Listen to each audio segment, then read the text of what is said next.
So you can learn a new concept. You can unlearn things that are not working for you. You can relearn things that you knew and you forgot, and then you learn them again. Okay, any input as far as that is concerned? That was just preliminary pages before we go to the theory itself.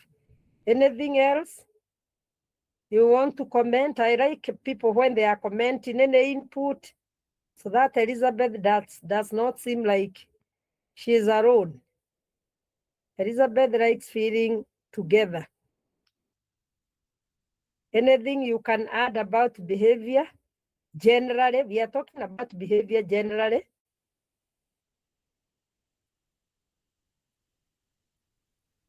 John, are you able to say anything? Addition? So maybe you can clarify. Yes. On what you said, behavior ignores internal feelings. There's something like that you said, or I didn't get you right. Oh, what I said is, behavioral theory is not interested in the internal mental states. It is only interested on what it can see. So a person using behavioral theory will not even care what is bringing that problem. They care about the behavior. Why are you behaving the way you are behaving? They only look at what they can see. They will not go like Sigmund Freud, psychoanalysis. They will not go back, and try to check what is disturbing you, no, or what brought that.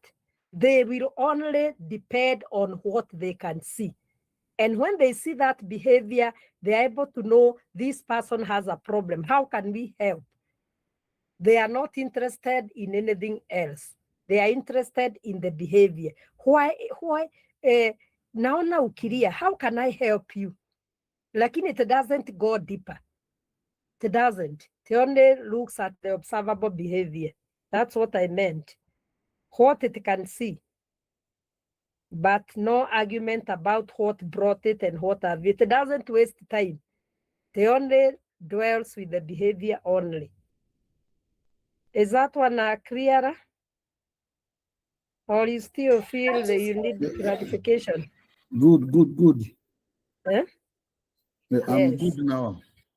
Thank you. It is good to ask. That's why I'm saying before we go to the theory themselves, I need people to say what they have not understood before I go to the theories themselves.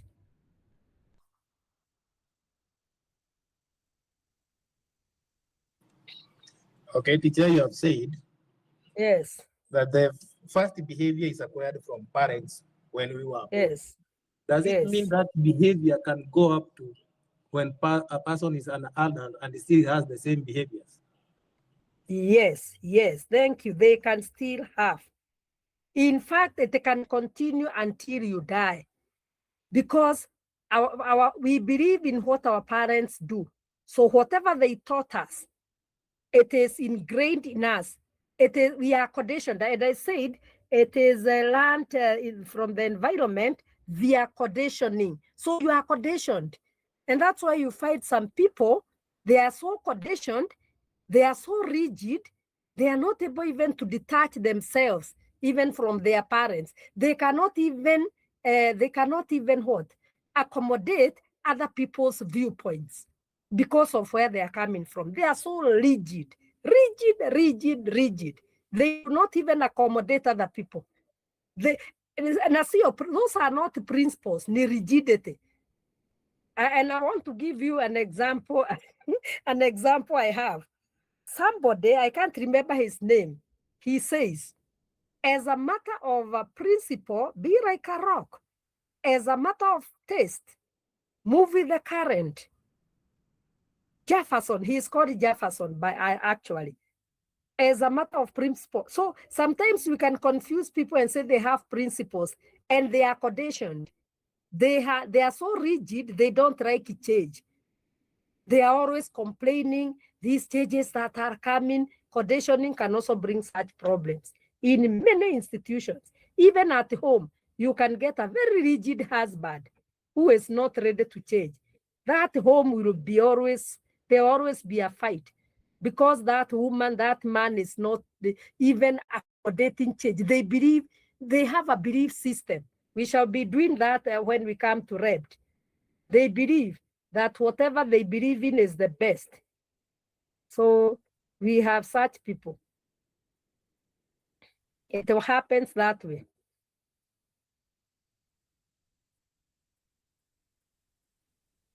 And some people have really punished other people very much. They have punished even their children. They even say, we cannot buy this. So that is what there is. I said behavior is learned. Behavior is, and it is not inherited. Let people not tell you they have inherited. Behavior is learned rather than inherited. Maybe there are some traits you can inherit, but behavior is learned. And environment influences. And learning occurs through conditioning. I'm just summarizing. And behavior can be changed when we modify the environmental conditions. You can change that if you really want. Yes. Okay, so we start with the classical conditioning by Ian Pavlov. Ian Pavlov came up with the classical conditioning. And this classical conditioning talks about learning through association. And here we shall be looking at stimulus. There are some things that come and stimulates our behavior. You know, things from the environment can stimulate our behavior, and they can be neutral stimulus or they can be unconditioned stimulus. So we are going to look at classical conditioning. The theorist is Ian Pavlov, and he says, learning is a process whereby the neutral stimulus, I'll be explaining what we mean by neutral stimulus. It is associated naturally. I will explain. For example, when something is done repeatedly for some time through something else, it becomes a behavior. I want to give an example of this given about Pavlov, the dog and the meat. The dog was sometimes being given the meat, shown the meat, and then it started salivating. When it is salivates, anytime it is saw the meat, it is salivated. So that one was called unconditioned stimulus because it triggered a response. I want you to pick that.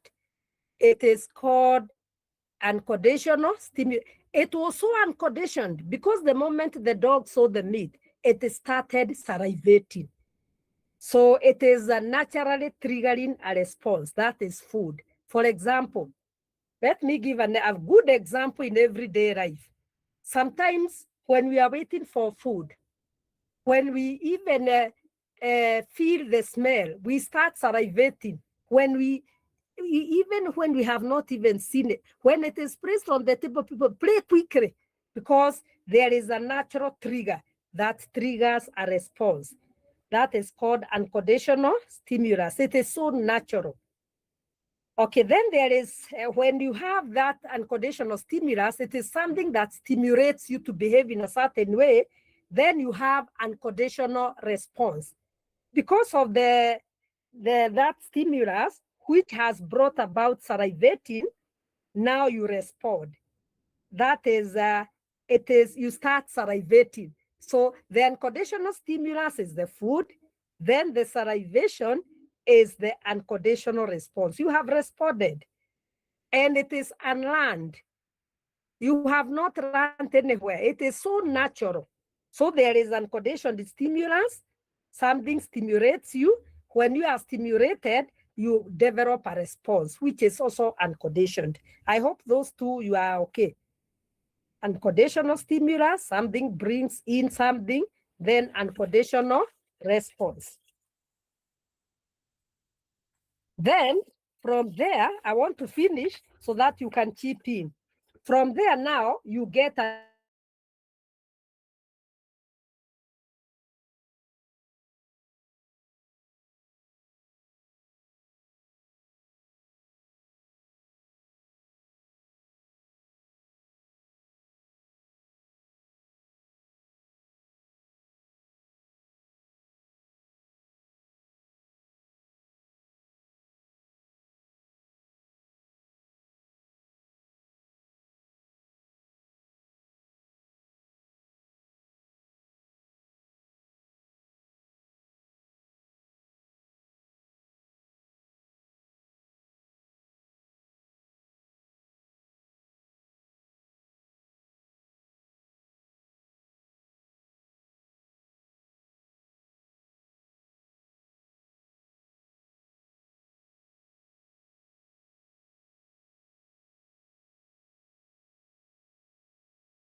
Icha amepotea ama mimi ndio sisikii? Amepotea.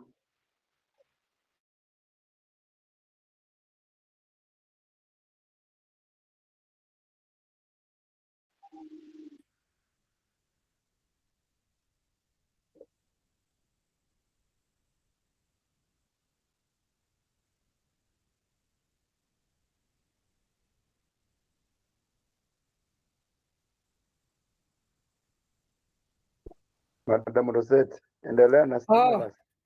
Okay, I'm here. I don't know why the connection was getting lost, yes? Where am I now? I was saying something before the network misbehaved a bit. I was giving you an example and I have forgotten. What were you saying before I remember?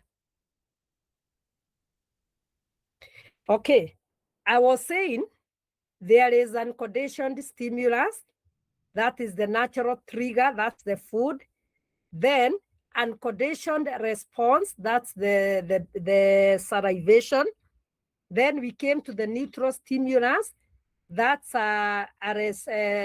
something, the bear is the neutral stimulus, which brings the conditioned stimulus, you are stimulated. And then finally, conditioned response. You respond now. Even without the meat, you are salivating. And I was saying, like now, yes, I have remembered. Let's say I work in Nairobi every day. And I normally wake up at 4 a.m. And this is a behavior that I have learned, that I wake up at 4 a.m. In fact, even without the alarm, I'll be waking up at 4 every time. That is what we are calling now the neutral stimulus. You are stimulated even without the alarm, even without anybody waking you up. 4 a.m., you are done. You are so conditioned now. The response comes in very, very naturally. That's how behavior is learned. Any question on that?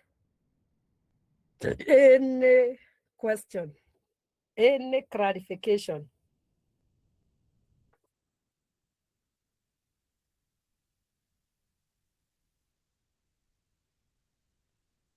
Or any input?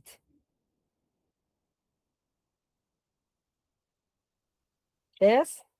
I heard you talking and now you are quiet. In terms of the unconditional, Yes? unconditional stimuli, Yes. we have this one that at least you gave a good example about waking up early. Now we understand why retirees are suffering. Yes. Because they are used to a pattern. So Yes. how do we help those kind of people? They are going to do something we call, what would we call it? Systematic, we call it in behavioral therapy, systematic desensitization. You desensitize yourself. You tell yourself now things are not the way they used to be. You try to go to something we call assertive training. You train yourself that things are not the way they used to be. And you tell yourself that this is not happening anymore. You have also to speak to your mind. Through that you systematically try to erode. It's not easy. In fact, we call it cognitive restructuring. You restructure your cognition. And this can be done maybe through doing something almost similar to what you used to do, so that the brain can restructure slowly by slowly. You know, brain cannot restructure itself once. You need to restructure it pole pole. So what I hear or what I know is try to do something similar to what you used to do. For example, let's say you are a teacher, and maybe you can even have a business that has something you need to write, even if there are receipts, so that it resembles the learning you used to, where you used to be. But you cannot go abruptly to a thing that you never used to do. You are in a hardware, outrightly. You have to go to somewhere, slowly by slowly, start with something that resembles what you used to do.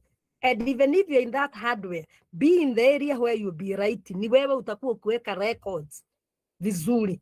So that now you are writing. In fact, somebody said there is this man. I really laughed. He had a business. He's the one who was doing the recording and everything. And it resembled what he used to do. And it worked for him. So let us encourage those people to do those things so that they can desensitize themselves from the ordinary things. Yes. Am I trying to help somewhere? Yes. Yeah, It's not easy. It's not easy. I think that is me. Yes. Yes, Timothy. Yeah, that is me. Because I used to wake up at 4 Yes. every morning. Yes. So I was leaving from my house at 4:30. Yes. So I used to be in town at 5. Mm-hmm. I used to join gym at my workouts at 5, 5:10, 5:15, 5:10 up to 7. Mm-hmm. Up to 7 a.m. Mm-hmm. That used to be my program before I retired. Yes. But then what you are saying is also very difficult now to withdraw all these ones. Mm.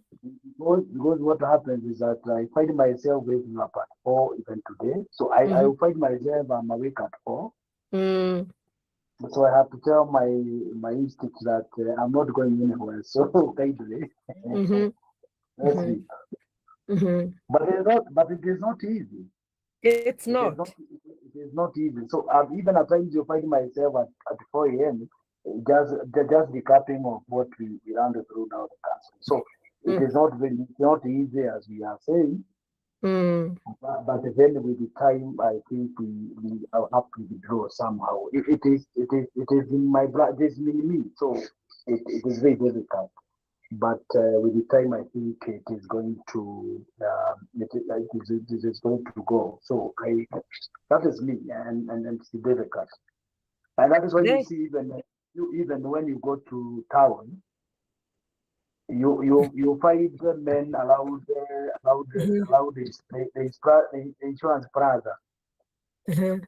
Men with gazeti anatoka kwa nyumba asubuhi anaenda hapo anashinda hapo the way he used to do. Yes. So maybe his family assumes that this gentleman has left for work. Others even don't say that they tired. So it is that bad. So unakuta mtu anaenda hapo anakaa hapo mpaka jioni anaingia gari anarudi. Mm-hmm. But I hope with time you are also catch up. What I can say, Timothy, that's very powerful. That's very realistic. What I can say is, it's important to also be around the impact, to feel the impact. Because I agree with you, retire is like a loss. You have lost something. It's actually you have lost a job. Even if it is retire, you have lost a job. You used to have a job. You are no longer going there. So you are grieving. And when you are grieving, you really have to undergo the stages of grieving. The anger, the denial. Denial, sometimes people even go for work. I understand there is this one teacher, and it's a real story. She retired and went to school for 3 good months. The head teacher did not even ask her anything. She didn't. Until now, she withdrew herself. And she told the head teacher, finally, the detachment, I needed some time to detach. Though I had retired and I was not paid for those 3 months, I was going so that I can be able to detach. So as you say, it's not easy, but then it's good also to face the reality. And one problem we have, or people who are retiring have. They don't detach psychologically. Even if you are, because you know your years, you are 58, you know you are remaining 2 years. In fact, you should be telling your brain theoretically, even talking, telling yourself now, you know, you have only 2 years. So that when you get out of the school or wherever you are working, it doesn't become a big toll on you. So I think people need to be educated. It's not easy, but people have also to adjust. They have to accept, adjust, and advance. It's not easy, but we have to do that. Marianne, Mary Gure, what do you have to say? I think I have a similar case with Timothy. I happened to retire, to be put on the early retirement on medical ground. It has not been easy. That was since last year. And it's true, as you've said, somebody needs to accept that is what has happened, and you allow yourself to mourn the loss of your job, especially like now for my case, because you see, I was not ready, I was not prepared for it. But all the same, after accepting, I decided I should take up now the course, this counseling course, so that at least naweza kill the boredom of not being doing anything throughout the day. So that's just what I wanted to indicate. I mean to tell the group.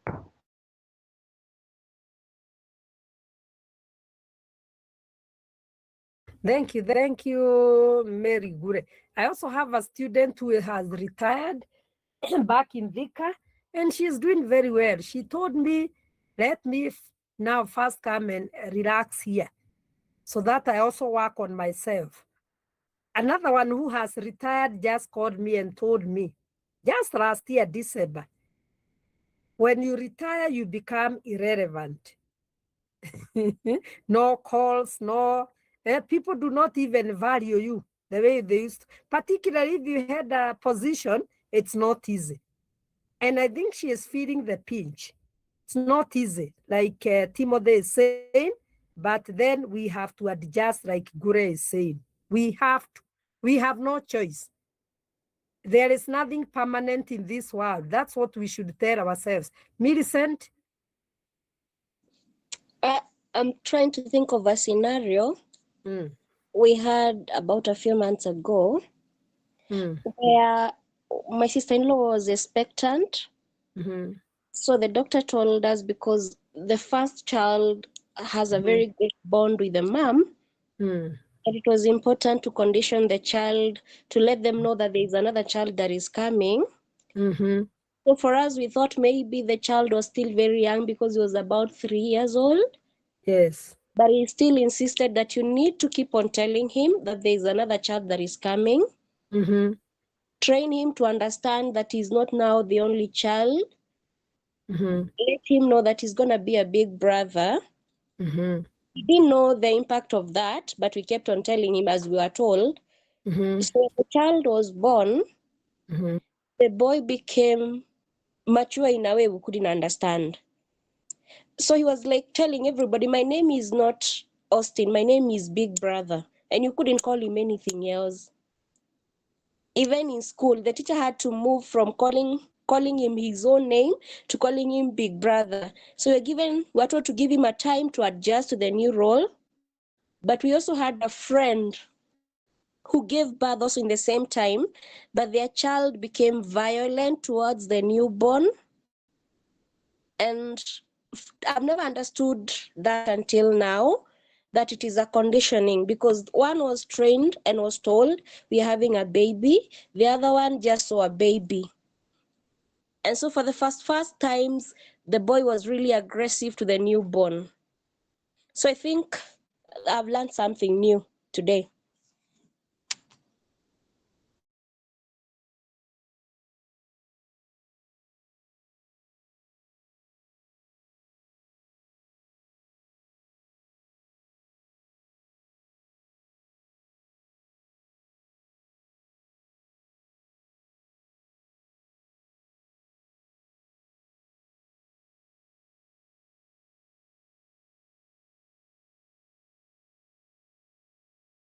Yeah, thank you. I had muted so that people can give their views.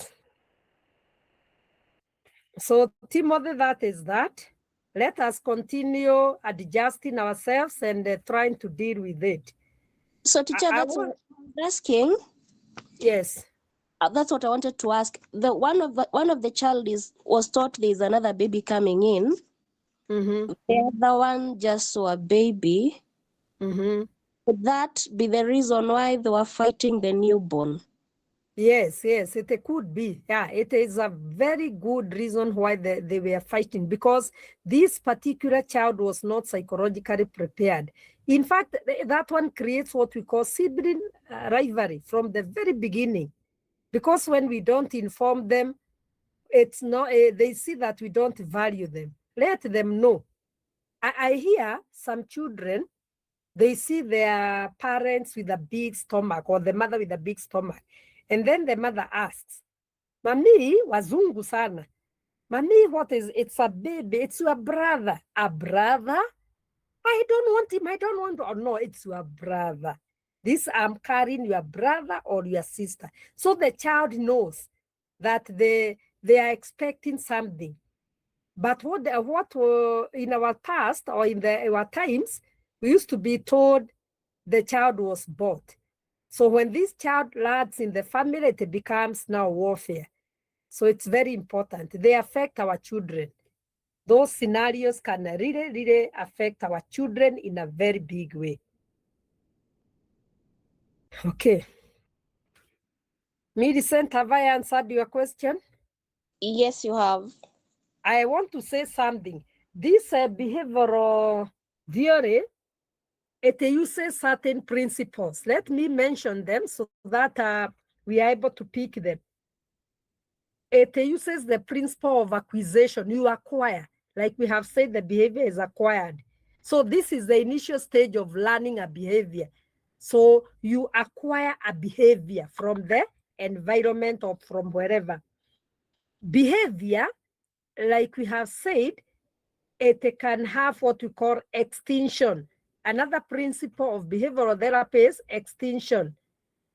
So that sometimes when behaviors are learned, how can we make sure that these behaviors are unlearned? Like somebody was saying, how can you unlearn a certain behavior? You unlearn through acceptance. You can also learn through maybe, for example, flooding yourself, saying, I'm no longer going to work. This is how the situation, flood yourself with that message. Flood the brain with the message. Flood the brain with the message that things are not the way they used to be. When you flood, there'll be extinction. Extinction means the behavior will diminish. Then another principle is called spontaneous recovery. So that behavior can reappear after a pause. It does not mean because maybe you retired, you are 2 years, and you felt okay. The behavior can reappear. What can we do? It is now just becoming aware that this is happening. I have not healed. And we know when we have not healed, what are we supposed to do? We keep treating ourselves. We talk to our friends. We keep ourselves busy, because that's the key thing. Keep that brain busy. It used to be busy. Don't just sit down in the morning and watch TV. Keep that brain busy if you don't want to crash. Okay, the fourth principle, I have only 5, is stimulus generalization. I had told you there is something we call stimulus generalization. Let me try to see whether I can. Yeah, I can see the recording is going on, so we are safe. Stimulus generalization, stimulus. Generalization. Stimulus generalization. That's why you look at things not separately as one. In fact, if you want to know that you are so conditioned to a certain thing, you are not able to discriminate. For example, Timothy talked about the retire. When you cannot discriminate and realize that now I have retired and I'm not going for work anymore, you have a problem. The conditioning is in you, deep, really deep inside you. So when our conditioning is very deep, we have stimulus we generalize. We are not able to distinguish or to detach ourselves from what is happening in our brains. I give an example of another stimulus generalization.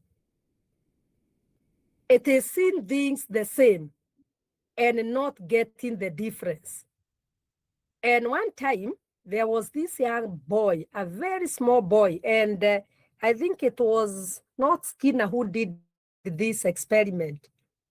The boy was very young, I think 1 year, and a white rabbit was presented before the boy. The boy got scared completely and started crying.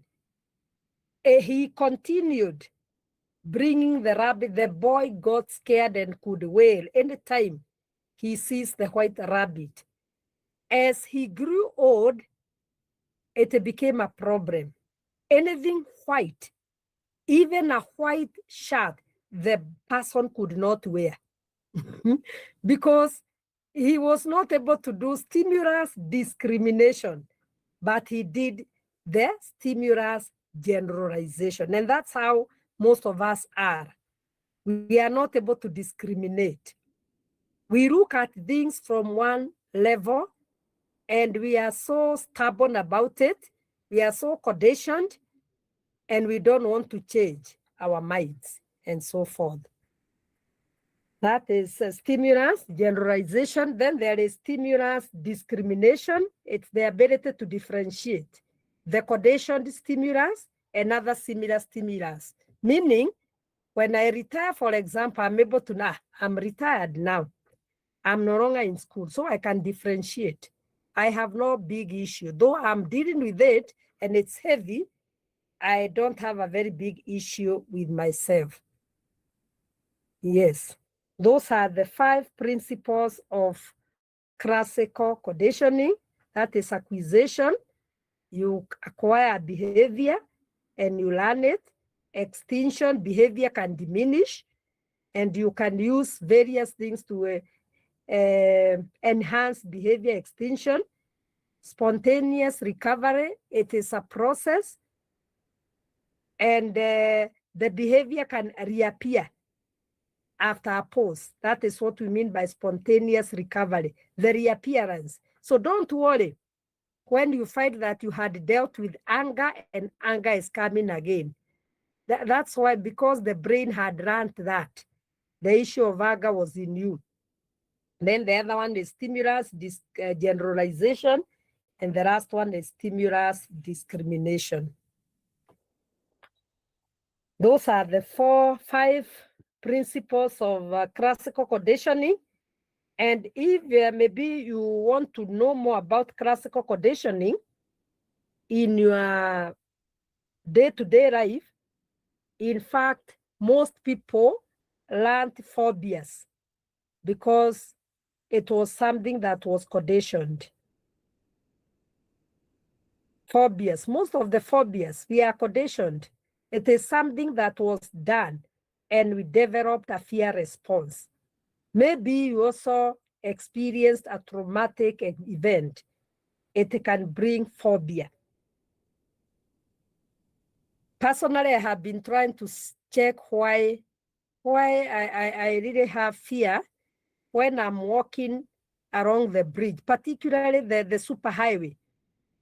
When they were constructed, I was literally running, and I could see people walking softly, but I'm running. Then I knew I had phobia.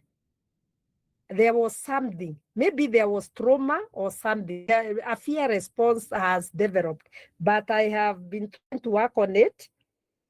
And it is not easy. Sometimes it comes again. I now tell myself, no, other people are passing here. But it's not easy. So the spontaneous recovery, the reappearance of weakened conditioning response is coming, but I'm trying to work on it. So it is used there. You can also use classical conditioning in advertising. You really condition people to like your brand. Yeah, you can condition people in something small. Even you have a shop and people come to your shop, and because you have something you really entice them with, they will be coming to your shop. Yes.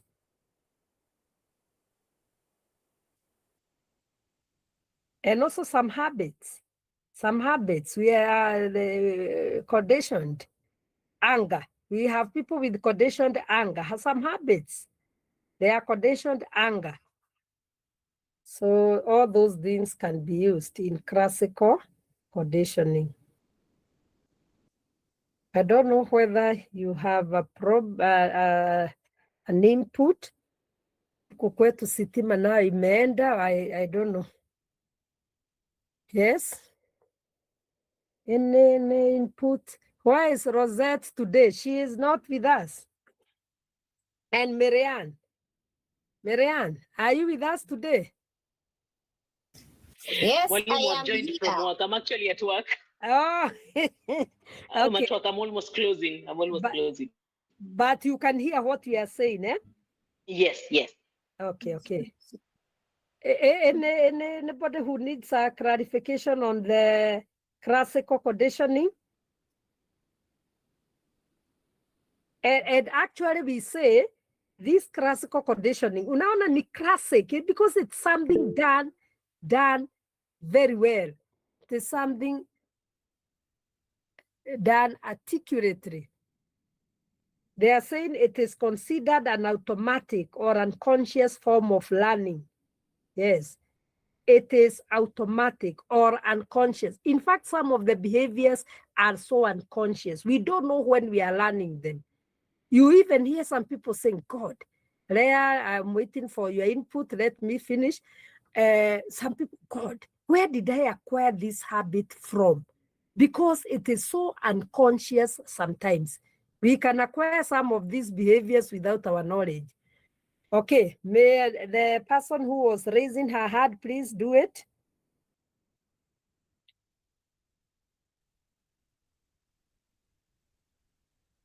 There's somebody who was raising the hand. Yes. Area, yes. Welcome.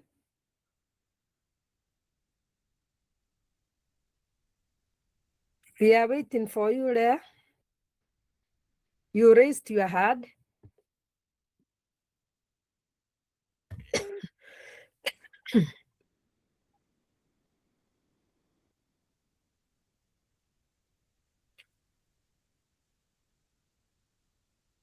Maybe I'm gonna challenge.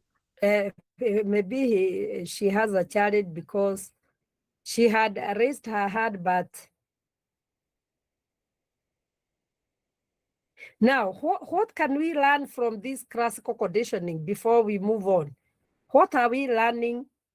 How is it helping us in our day-to-day lives? And how can we work on ourselves? I have said,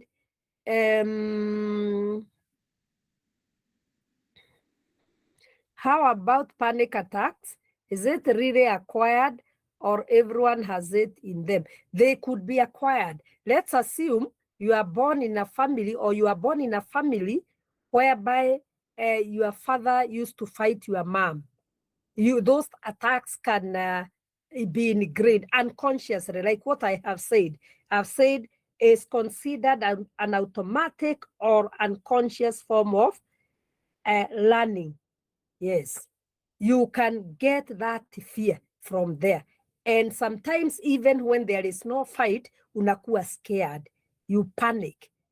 But this panic is so unconscious, you don't understand. There is no nothing that has happened, but that thing is in you. So it triggers a response. I agree with you. Yeah, we can have panic attacks. Let me give an example. There is this family whereby the father was very, very brutal. And when these children were in school, particularly the class I was in, and even if the teacher means well, we could even see that boy shaking.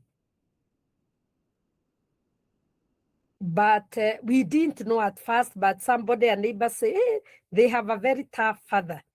So the boy was really eliciting a panic attack behavior. Nobody is on him, but when he remembers now, the anger of the teacher and the cane triggers a response. That's what I mean. The cane and maybe the voice of the teacher will trigger a response because somebody has done that. Okay, somebody is saying, please clear again the difference between stimulus, generalization, and discrimination.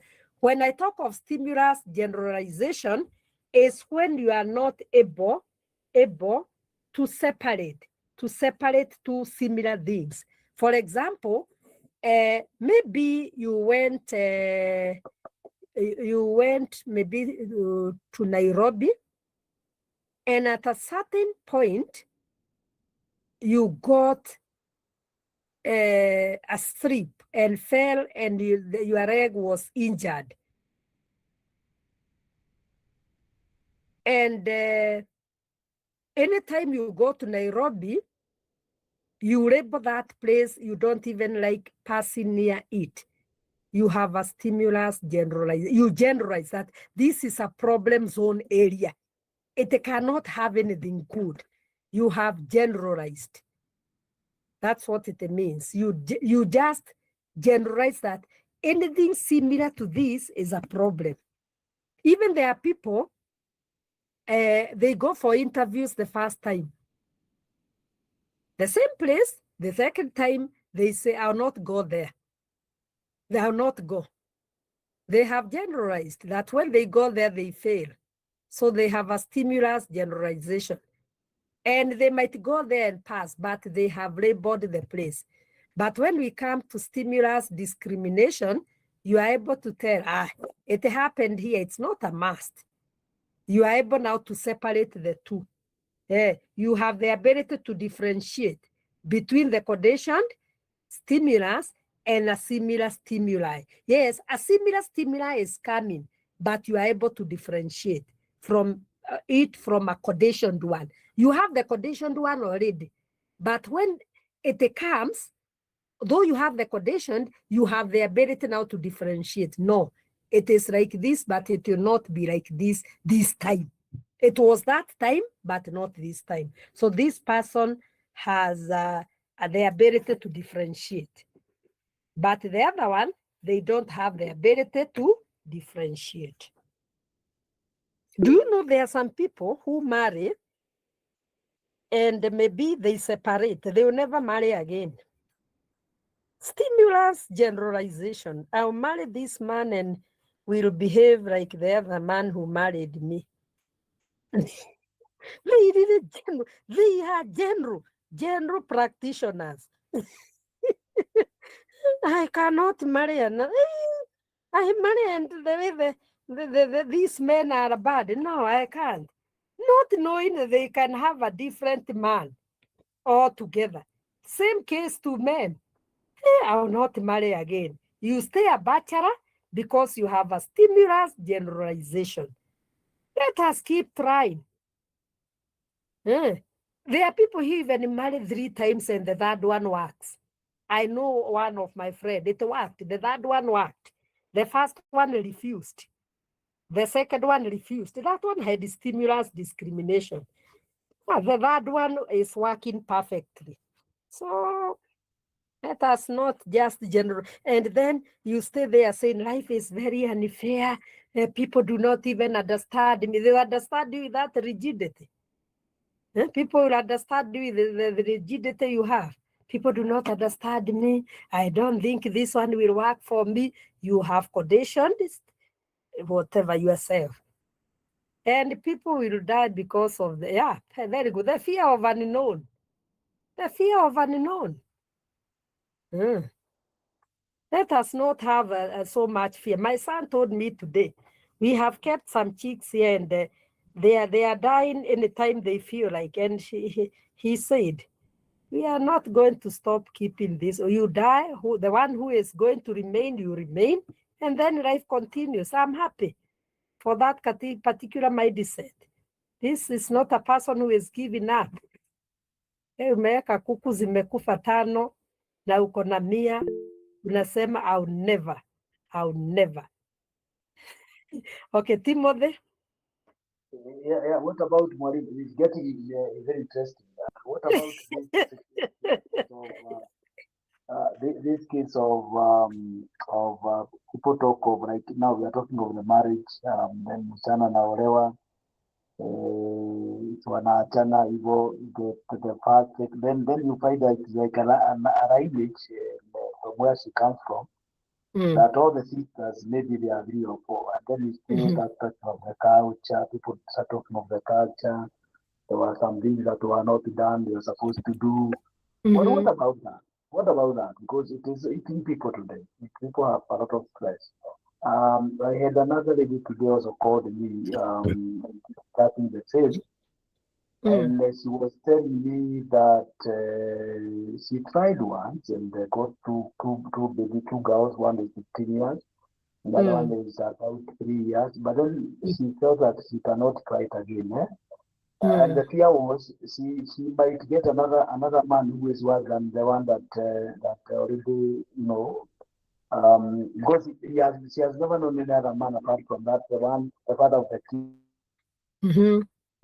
So she was telling me the fear could be now. You try again, then you'll be the worst, more worse than So what about it? What about that? Now, unajua fear attracts failure. Fear attracts failure. If there is anything that attracts failure, is fear. The moment you fear, and the brain starts now recording fear. So even if you get into that, fear will not allow you to succeed, because fear is something that is distracting. Fear attracts failure. So even if she tries and the fear is within her, she may not succeed. In fact, fear, that's what I can say. But once we work on our fears and say it can still work and we believe it can work, it can work. Because I hear you say that she says that it might be like the other one. Who told her? Who told her that? Who told her? Yes, it is sometimes good to look at the past, but let that not past deter you from progressing or doing what you are doing, because you might ruin yourself. Ni fear. Fear can also be a very good distractor. So she can work on her fears and at least take her time. That one I agree. But let her not say that I'll stay like this for the rest of my life. She will get devastated. I've told you, there is a lady I'm working with, a therapy. And she gave me that story. I was very encouraged. The first time, Elizabeth, even I have a child who is 19 years, Form 4 finished. Then she got another 5 years. The first marriage was chaotic. Alilea huyo mtoto peke, then akasema wacha nipate mtoto. The second husband was not interested, but the third one is powerful. The boy is only 2 years and it's working. And I asked her, where are you getting all this courage from? I also told myself I can marry, even with my 2 children. And it is working. And yes, I also told I can marry, even with my 2 children. So let us not encourage her if you find her. Let not people come for therapy when they are so devastated, and you can see they have the fear. And you are fueling the fear instead of reducing the fear in them. You know, even counselors fuel fear in clients instead of uplifting them. You fuel. Without your knowledge, you are telling it is not easy. It is not easy, but it can still work. Put those two words together. What we call there is a word we used to use, oxymoron. I don't know that literature word. Two things, they are contrasting. Paradoxical thoughts. Hizo tulikuwa tunatumia. Those two thoughts. Negative and positive. Weka pamoja. Because in every negativity, there is a positivity. And life becomes sweet. Anyway.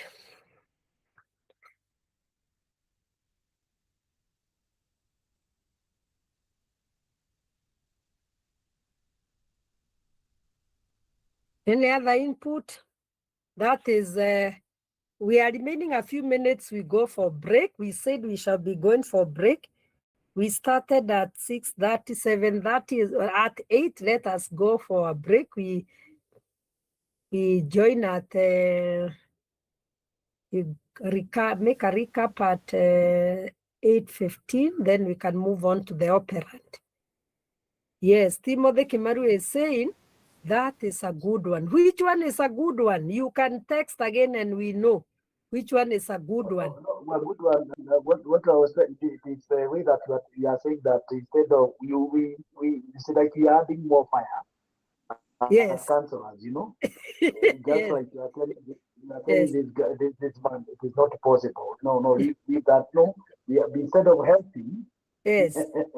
Yes. Then we are adding more fire. I like that. That's a good one. Thank you, Timothy. Thank you. So don't be fueling. Don't be fueling. Like now, I'll be having a client tomorrow, and I know this therapy will be very tough.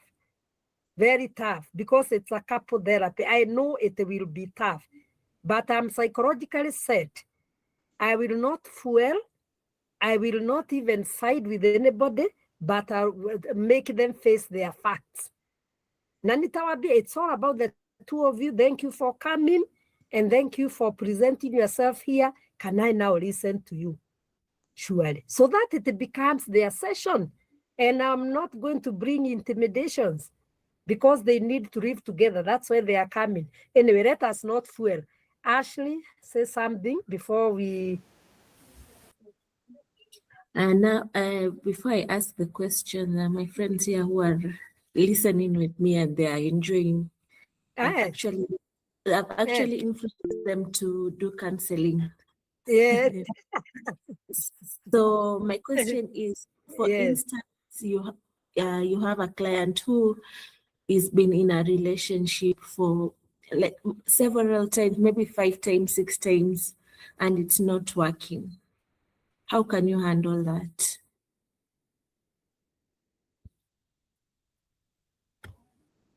For a time, and it has not been working at all.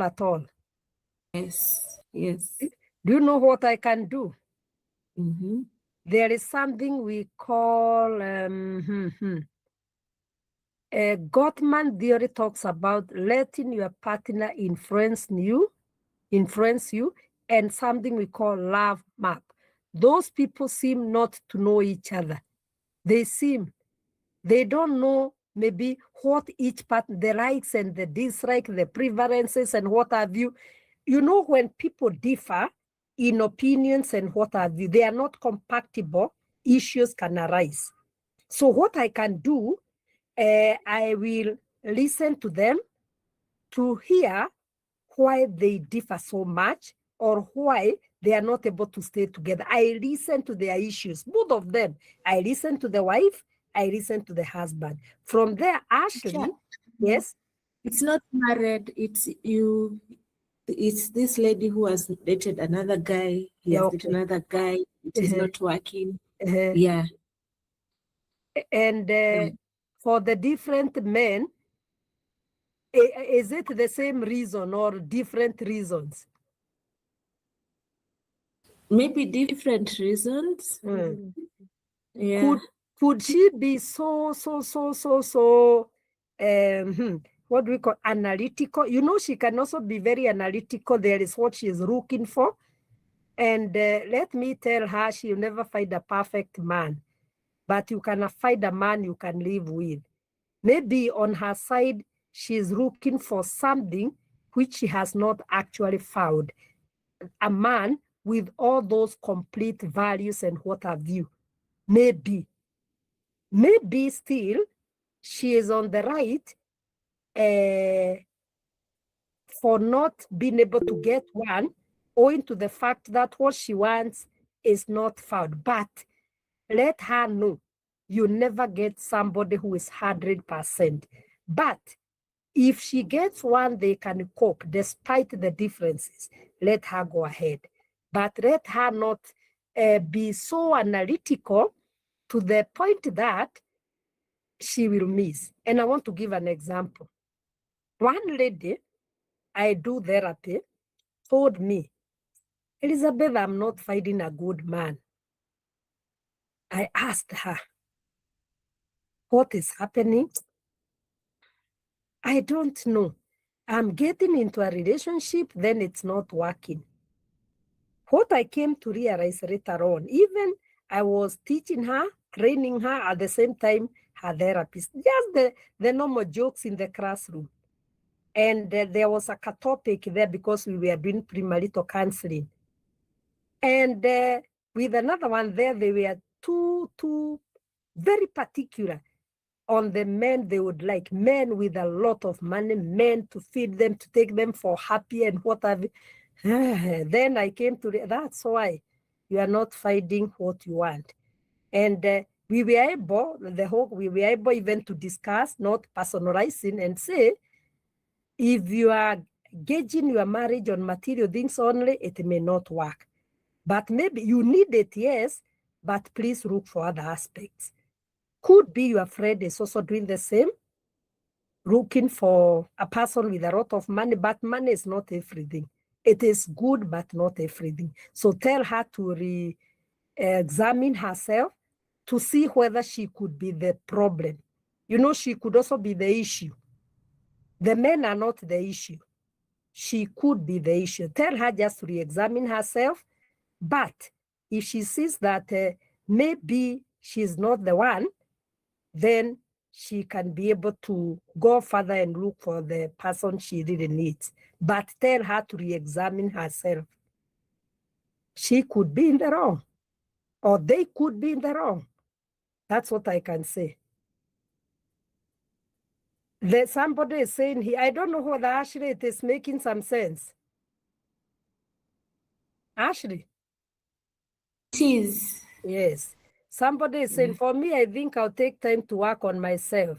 More of self-reflection to attract what I want. Just a thought.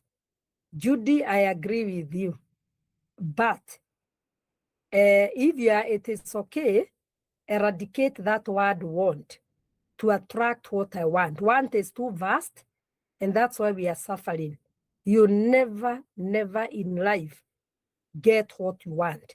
Just look at it this way to attract what I need. Narrow that so that your brain does not become very vast and it wants to be fed with so many things.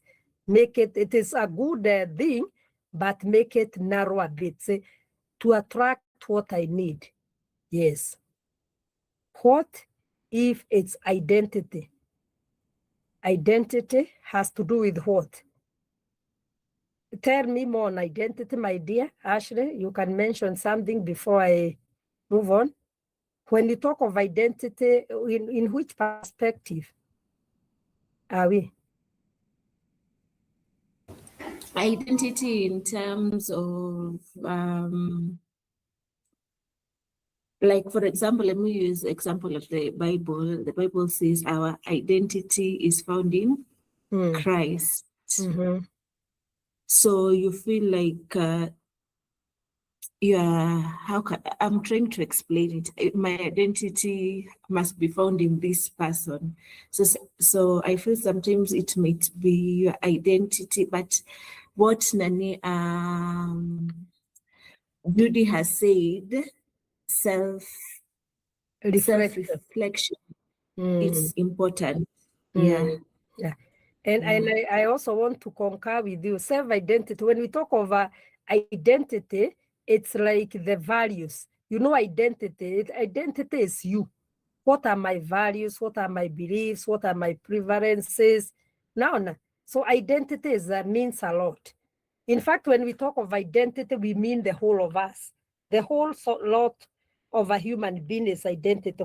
How do you identify yourself? What is this that is in you? It is like the values, the taste, the desires. Identity is a very vast word.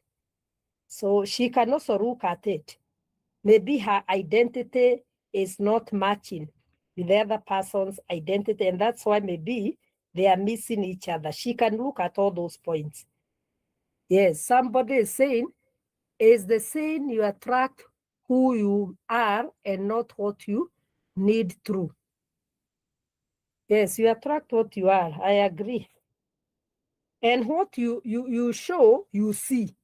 I can also add that what you show, you see. If you show you are useless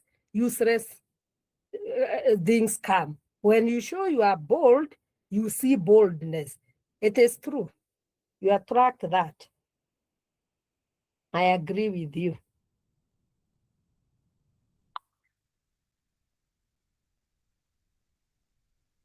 Ashley, anything else?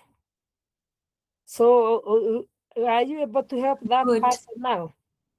You will be able to help that person, eh? Yes, and let me add for you, because I need you to get that clarification. When we are talking of identity, we have, it is who we are. Who are we? Our characteristics, that, like what I'm telling you, our beliefs, our values, our roles, our experiences. Maybe her values and beliefs are not matching with the people she is meeting. And maybe some values needs to be eradicated so that she can meet. So let her check whether she has also been so conditioned so that she's not matching with so many people, please. Yes, let her address that. Self-reflection is important. Yes, somebody is saying identity is our being, our personality. Yeah, it's the whole of us. Yeah. Okay.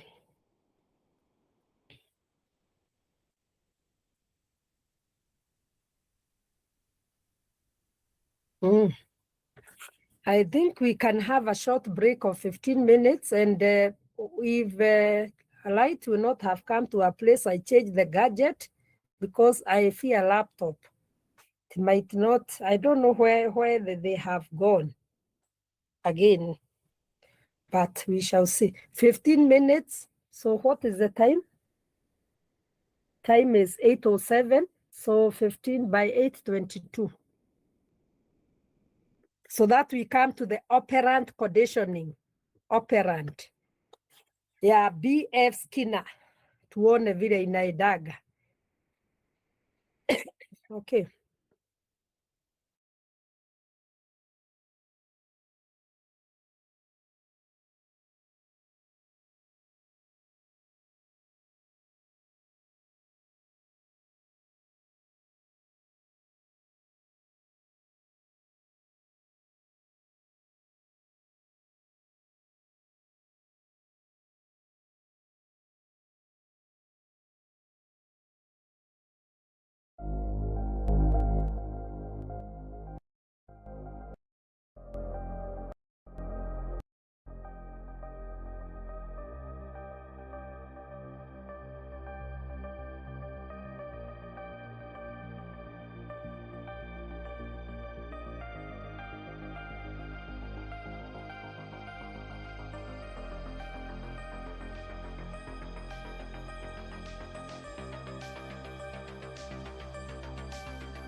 I hope you are back so that we continue.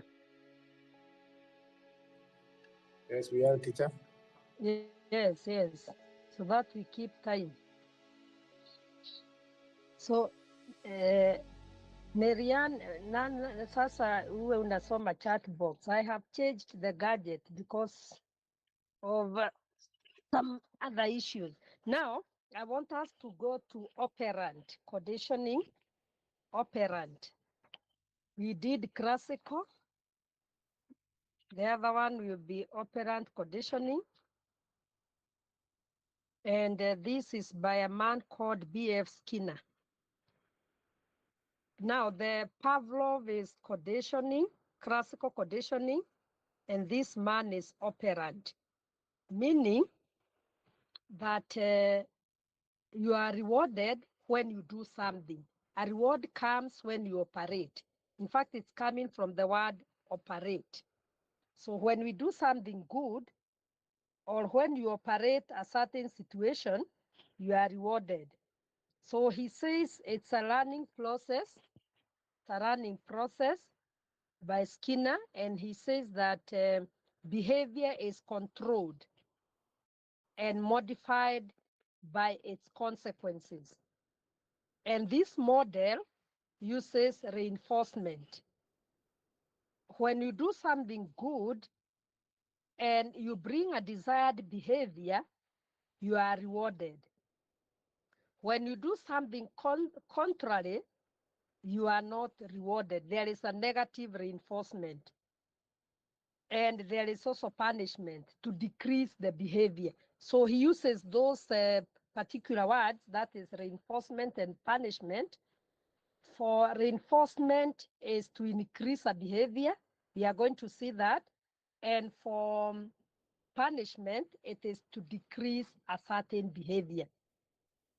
Before I continue, I want to say something. One time, when this man was doing an experiment, he did put a monkey in a cage.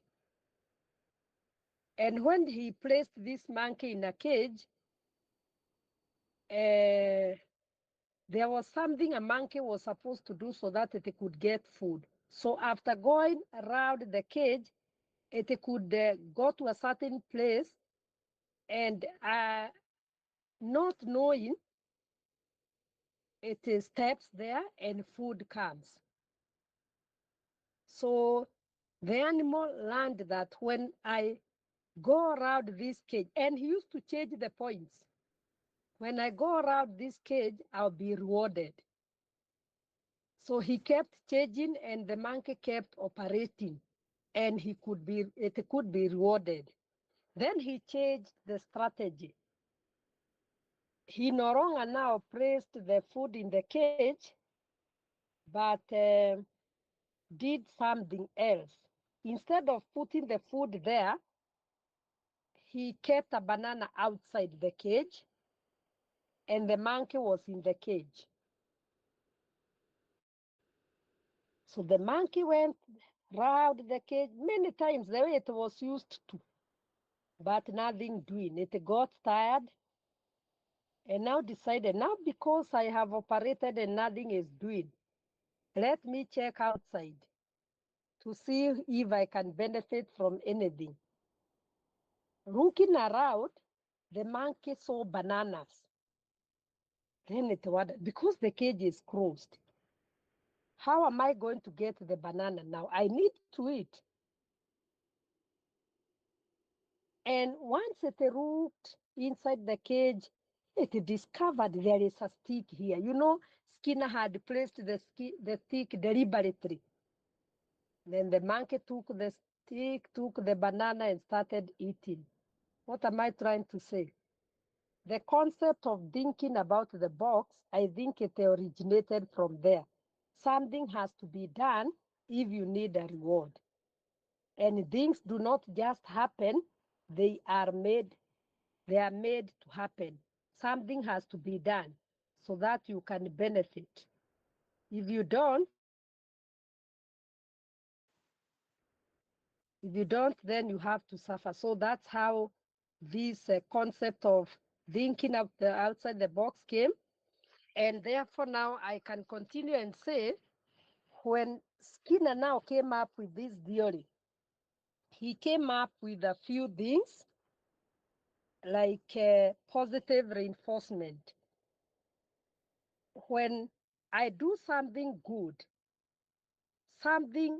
is given to me so that the behavior can be increased. For example, if a child or a learner, if your teacher answers a question or there is good performance, you tell them, well done. If your child has done something good, you tell them, keep it up.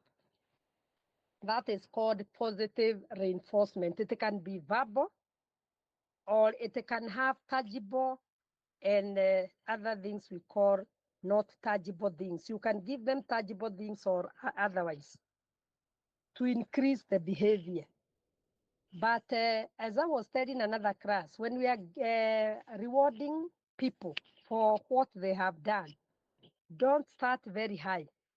There is something we call token economy.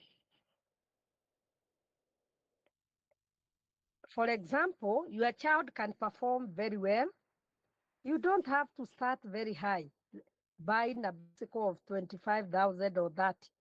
You have exhausted the giving. Do what we call token economy. Go slowly by slowly, so that at least by the time you give that bike, it will be okay. Let them earn it. Don't buy flamboyant things very fast. It's okay if you have money. Very expensive. And when he does something else better than that, what are you going to buy? Let us start small. Then he came up with also something called negative reinforcement. Negative reinforcement. So this one is where you remove an undesirable thing to increase a behavior. For example, who can give me an example of removing an undesirable stimulus to increase a behavior?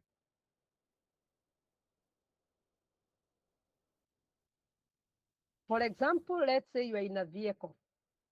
We are all carried by personal vehicles sometimes, and we have the safety belts. And sometimes when you have not tied the safety belt, you get that noise. When you get that noise, for you to avoid the noise, you have to tie the safety belt. So you have removed an undesirable stimulus to increase a behavior because you want to feel good. If you don't remove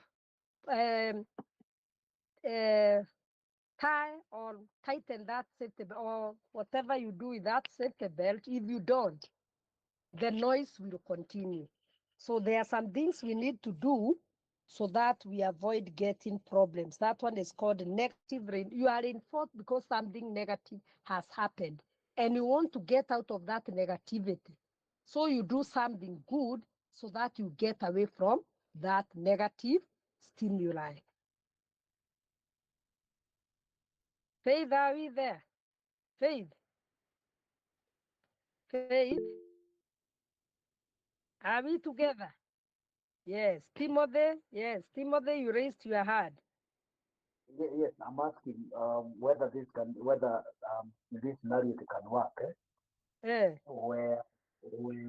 maybe I'm having a headache, and then I take Panadol to relieve it. What is that? Does it mean the same? Yes, you are removing an undesirable stimuli.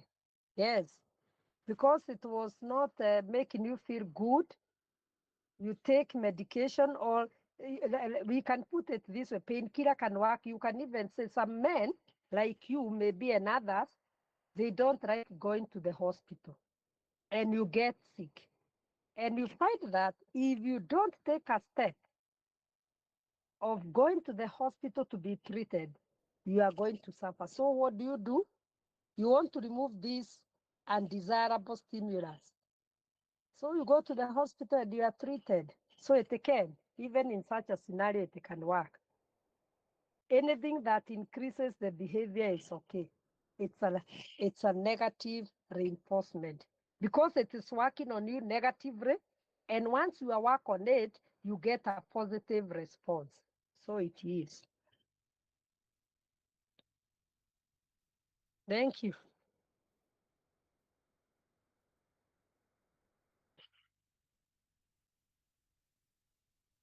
And if we have people commenting on the chat box, somebody can always tell me so that we know who they are. Although I'm still checking there whether there are people who have commented.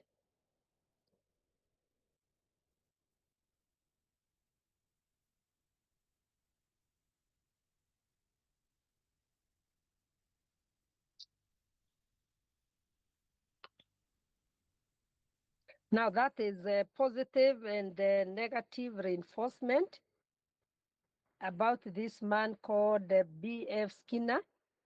Let me now concentrate on the other part of punishment. And maybe I want to hear from you before I give. What is the difference between positive punishment and negative punishment? Is there any difference?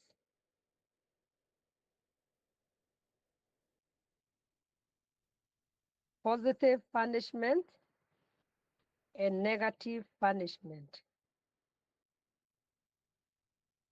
I think there is a difference, teacher. Yes. I'm trying to see, okay, positive punishment Yes. is when you have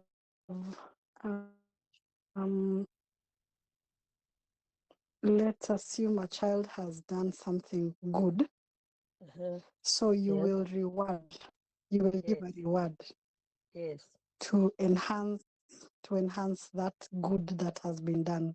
Yes. But if they have not done according to expectations, you will withdraw it. Yes, I'm getting you. If you were to give them a present, you I take can it try. back. Yes. So positive punishment is long term. While negative punishment has got some things like, let's say it's like it affects the child. For example, in positive, let me go back to in positive reinforcement, like this child, and positive punishment, like this child understands why they have done that, to take them through the steps and why they should do this and what are the consequences. But the negative punishment, it affects even the emotions and the feelings of the child, and the child cannot even trust you as a parent because they don't know how to approach you. Like the way you punish them, they don't know how to come back when they do something. They're always afraid to repeat again. But in positive punishment, you can still do the same thing. Like you can repeat something you have done, but you know it's not good, and you know that how your mother is going to react is she's going to punish you in a very kind, good way and show you the right way. So positive punishment is quite long term. Yes, thank you. That is very powerful. I think I like what you are saying. We can start with that positive punishment. It is something you do in a good way, but it is signaling something to the behavior.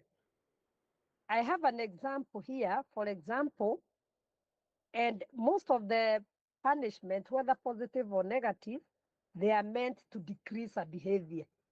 But in the positive punishment, you do it in a very good way. Mpaka, why did my mother treat me very well and the way I misbehaved?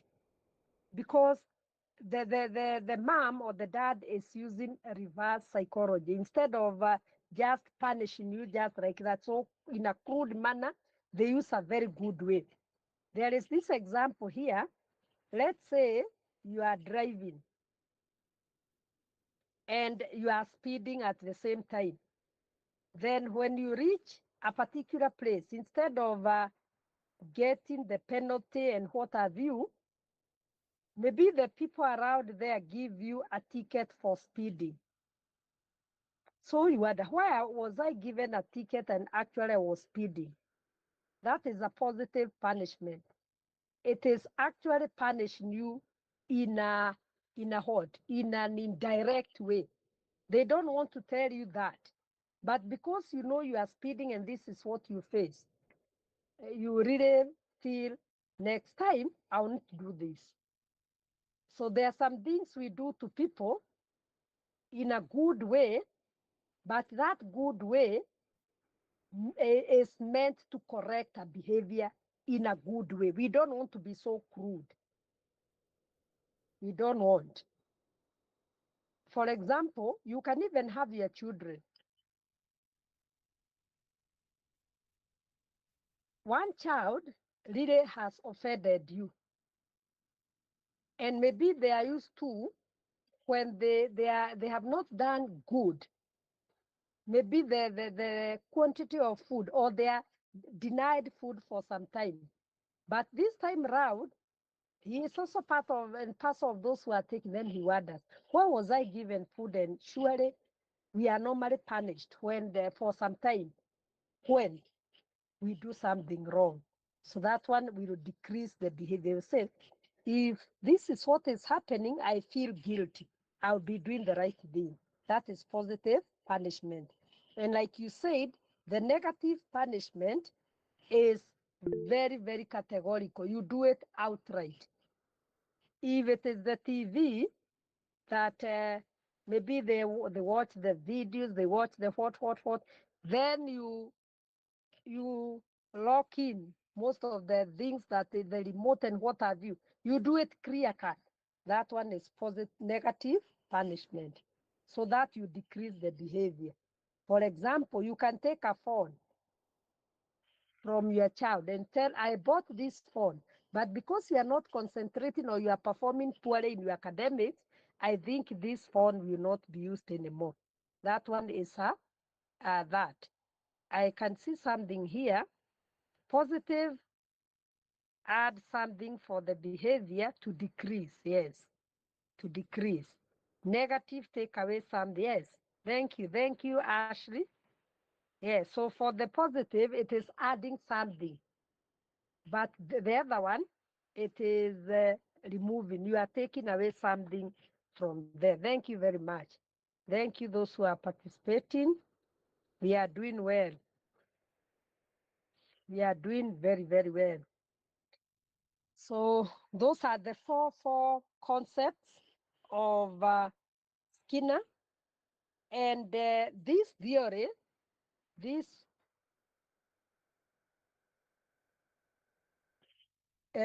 theory. I have a question. Yes. You see, where do we position our African mothers? Mm-hmm. The way they used to tell us, musipeleke ng'ombe iende ikachune majani, iende ikakule, tutajua kwenye tutatoa maziwa. What kind of punishment was that? Because they used to use words like the way the African, but I don't know how they do it. Anakwambia usiosha vyombo nitakuja mupike na mimi. Like what kind of punishments? Like when I did not understand now. Mm-hmm. Who can yeah, thank you. Who can help this person? Who can help? Because our mothers used to use the reverse. Don't take care of that child. What is that? Is that in the reinforcement or it is in the punishment? Who can be able to explain to her, please? We are many here. I want also to hear from you people. Let her know what our parents used.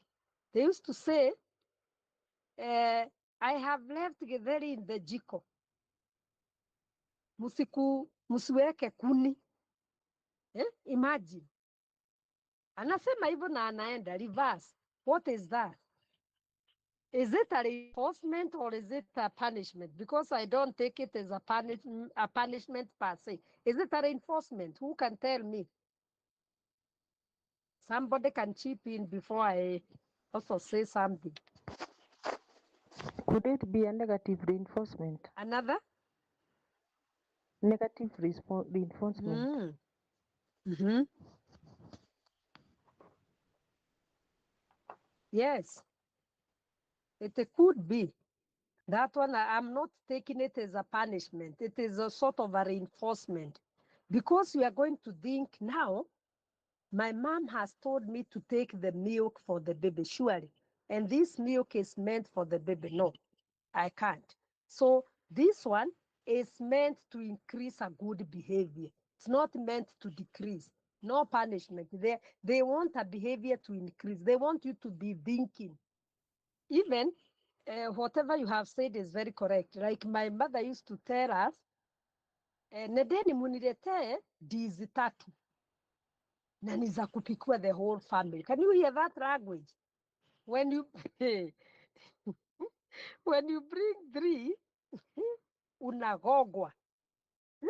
And then you have 3 for the whole family. You can imagine that language. I think they were using it to reinforce our behaviors, to increase. They were doing it to increase good behaviors. Because when they say take care of the baby, you will not take care. But when they say the opposite, you may say, hey, why did mom say I should not take care of? So they use the reverse. But anybody else can chip in. Mary, thank you for that. Yes. Also, can we say that they were putting more positivity to us so that you could think ahead and differentiate between the wrong and the right? I can also concur with you. They wanted us to think beyond. But if you tell our children this today, they will do exactly what you have said. But what makes the difference now?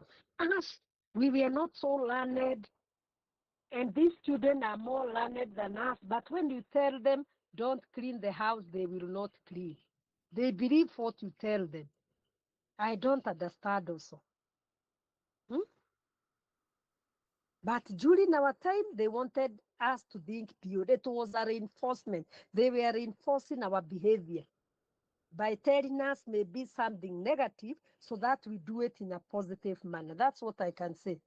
Thank you. But this generation, you have to tell them that milk is for the baby. Don't cook all the milk. We need that milk for 3 days. But during our time, you couldn't do that. Even you couldn't use that milk before you ask for permission. But our children buy a kilo of meat and think that they will not eat all of it. They will cook everything. So there is a very big difference between us and them. Another question. Yes. Now, I come from Mombasa, and in Mombasa, for a parent to communicate whatever they want, to give the message that they want their children to get, they use abusive language. And we talked about the classical conditioning is about learning from the environment. We see things and we do things. Now, how do you handle, like I see them, even if they go in any part of the country, they do not understand that different cultures or different people have their way of life and the way they do things. So you'll find somebody is coming to Nairobi and they are talking to you like wanaanza na matusi kwanza, alafu ndio anakuambia kenye anataka. So I do not know, like sometimes before I got used to Mombasa, I did not know how to live with those people because it was very hard for me to understand why this person is using abusive language and I've not done something wrong. So how can we help such people, or how can we like learn to adapt to live with these people? Because living in Mombasa has been very difficult for me because all the time you turn left, right, in front of you, insults everywhere, even from the conductors. Thank you. That's a very good question. Now that you cannot change them, and it is all over. It's all over. I get what you are saying. And you cannot change all of them. I think what you do, you change yourself. Change yourself. You are the one to change now. You not become aggressive and abusive and angry, but now know that's how they behave. And you try to cope because you have known their pattern. You know, sometimes you can even go to a home and find that the family is very hostile and you have to live there. You have to adopt to their culture and just say, I'm not like this, but because I may not be in a position to change them, I have to continue living. I don't know what others can say, but that is my take. Because if it is everywhere, kwa gari, kwa kazi, anywhere you go, that is the language, and surely you cannot change all of them. I think you are the one to change, to adjust and live with them. I don't know what others can say. That is me. Mwalimu, but for teachers, for example, you have said, like, if I go somewhere, I find that they are very hostile, I just have to learn something, right? Classical says about learning and unlearning. So how do you help this child? Because, you know, like mimi ninajielewa vizuri, but this child maybe umempeleka, maybe umeenda kazi majuu, umemwacha in a hostile family, or umemwacha environment where, how does that child cope with such an environment? And yeye upbringing yake imekuwa right. Like, and if we learn things by seeing and hearing and how people are saying them, don't you think this child will have a very, very like, very like hard life, because you learned this. See, atagrow kama ako very confused. Was my mother saying it right, or am I the one who is mushamba, or I don't know. For me, if I may give you the feedback, for a child, it can be very, very different. For you, maybe you can adjust because you are grown up, you can unlearn and relearn. But for this child, I think you need to change the environment and take a child to where they feel comfortable, or the environment is not very toxic. For a child, it is very different. You know, for a grown up, maybe like me or the other person, because you can be able to stand your ground, that one is a bit better. But for a child, I think if the environment is toxic and very, very abusive, the best thing is to remove that child from there. I have even seen people, when they go to Maju or other places, they don't even leave their children with their sisters or brothers because they know them. They look for a friend who is okay and leave the child with them, depending. Yes, I know one who went and has very many sisters, but told a friend, I think I trust you more than my sisters, which is quite true. And now this is the 4th year, and the child is okay. So I think for a child, I think it's a bit serious.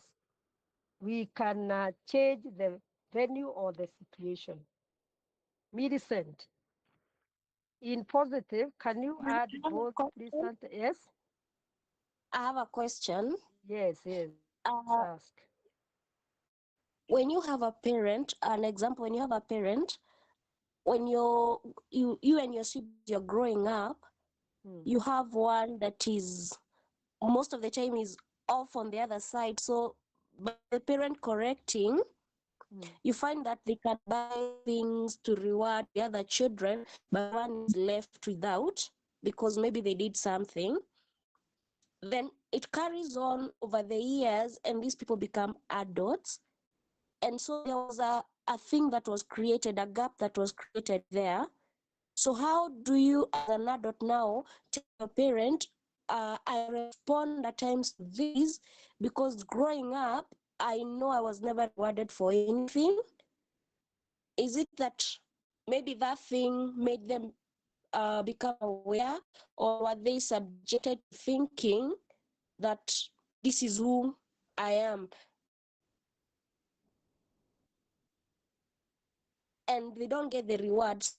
But there's that they need to bridge the gap where they feel they kind of have a certain, I don't know, hatred is that maybe a stronger word to use towards the parent for how they were treated when they were younger, in terms of correcting them. So how do they bring it up to the parents? Like, I felt these were my emotions, and they are sure the parent will not maybe agree with them. How do you help? Mwalimu, on that note, I need to add something. On the Yes, same case, there is a parent that long time ago. She used to tell her eldest daughter that wewe hakuna siku utaenda, hautashika passport, hautawahi enda majuu before hawa masisters wako waende. Like, she grew up in a very hostile family. Insults, abuse, beatings, and everything. And she was never given anything good. Everything bad belongs to her. Anything good, younger siblings. It reached a point where by even the younger siblings does not respect the elder siblings. So how are parents supposed to balance this thing of positive reinforcement or the negative reinforcement? Because at this point, that really is so like frustrated in life. She gave birth to children, the marriage never worked, everything. The mother is always insulting her, even I'm giving your children food, until today. So how do you go about that? Because it's something I've always wanted to know. Because I also personally, I think I encountered that thing whereby when we used to go Ushago, you see my grandmother is favoring those people wenye wanakuja na mkate na maziwa kutoka Nairobi. Sisi wengine tunaambiwa kaeni hapo mkule ugali ya jana, you know, like I don't know. And now that particular discrimination is just coming. Naturally, you have not done anything wrong. In fact, somebody just think I should treat these people this way. You know, that one can also, it can affect you as a person. But I think, like we have said, it can be classical conditioning, which I agree. But when we ingrain it in us and we carry it, it might affect the later part of our lives. For me, what I can say, use the unlearn.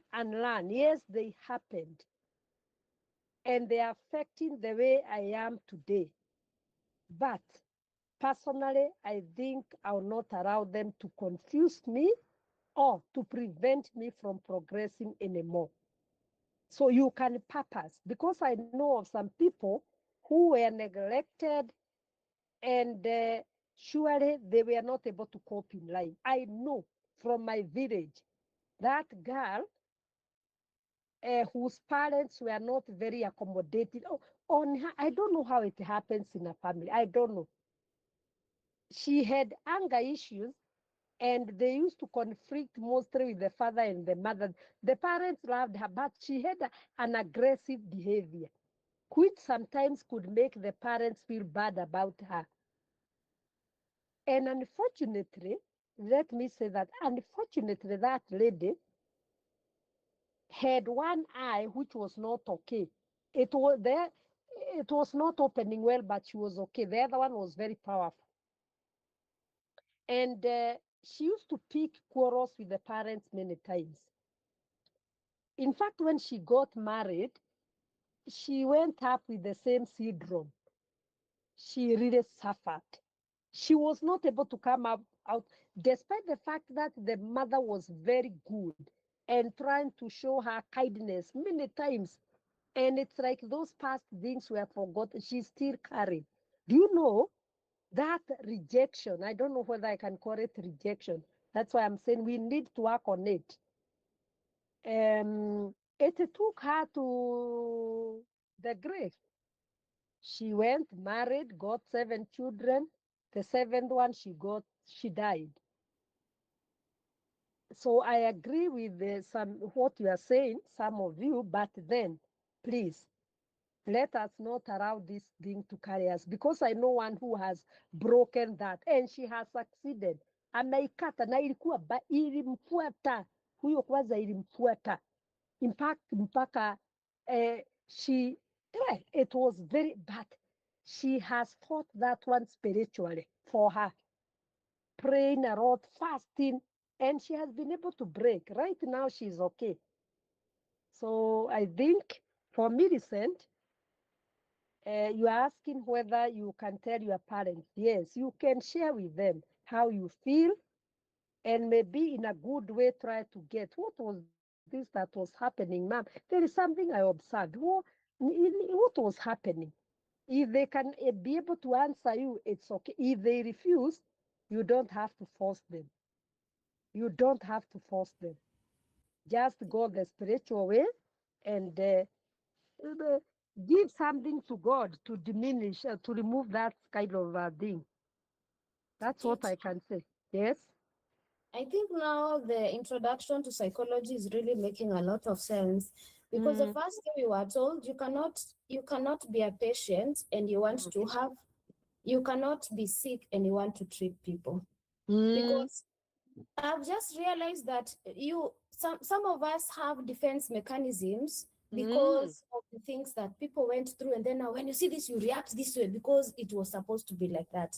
Exactly. I think now I understand why we need to, like, somebody needs to heal, go for therapy before, like even starting having other therapy sessions with people, because there are so many things that happen. Even you can relate, something's happened to someone, then you can relate, then you start, you either you start projecting your anger to other people, or sometimes I was reading today and sometimes I was like, sometimes as when you go to work, you cannot project your issues to your manager.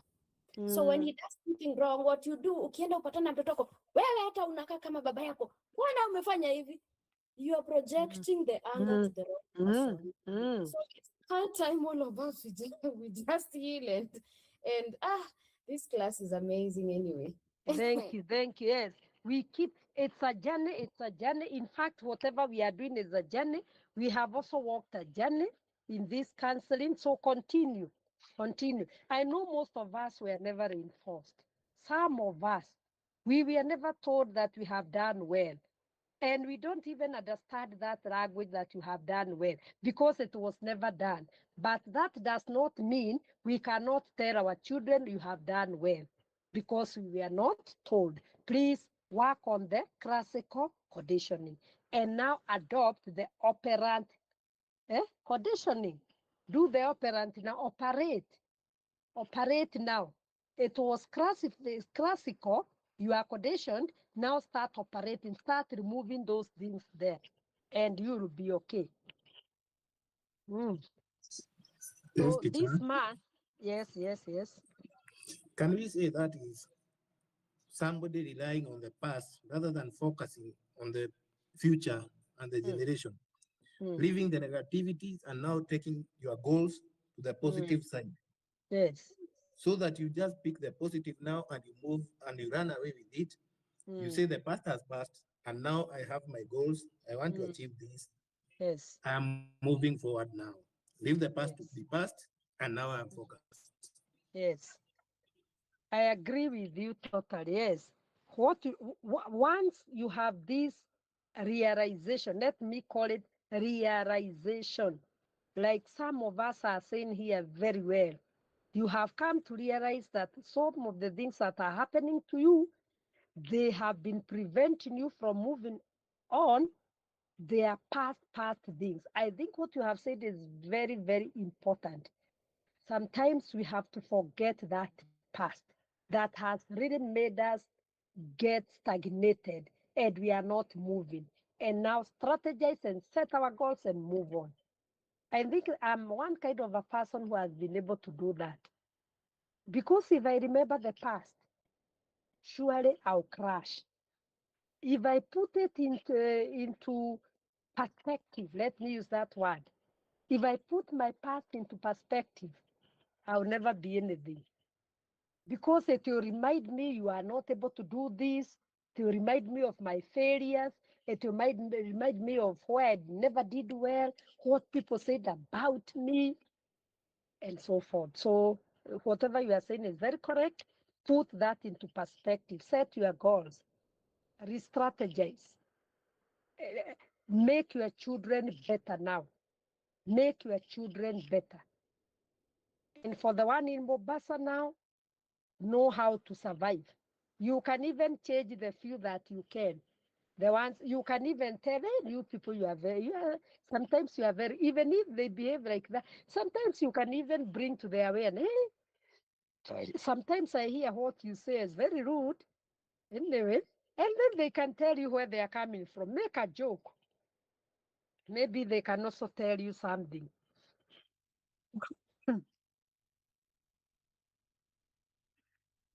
Okay. So we are still on this operant conditioning. I'm not intending to. Let me ask you. Yes. Let me ask, how do you go about it as an adult? So it as a child, you've seen it as an adult, it's something that is still continuing as an adult, and then you see the same projected to your children, and yet you still want to maintain that family bond. How do you handle it now that you, as an adult, how do you go around it and again be respectful at the same time? And at the same time, you still want your children to meet their grandparents now and again. How do you go about it? How do you navigate it? You can balance. I can give this example. I know of a home that the father was very aggressive, but that lady was not negative on the husband, but she displayed positivity throughout. And out of the 10 children, they all emulated her. I am saying that one for real. So what you do, let your actions be very powerful. You know, it's not what you say, it's what you do. Sometimes our children can see our strength and they can read. And when they read our strength, they will follow us.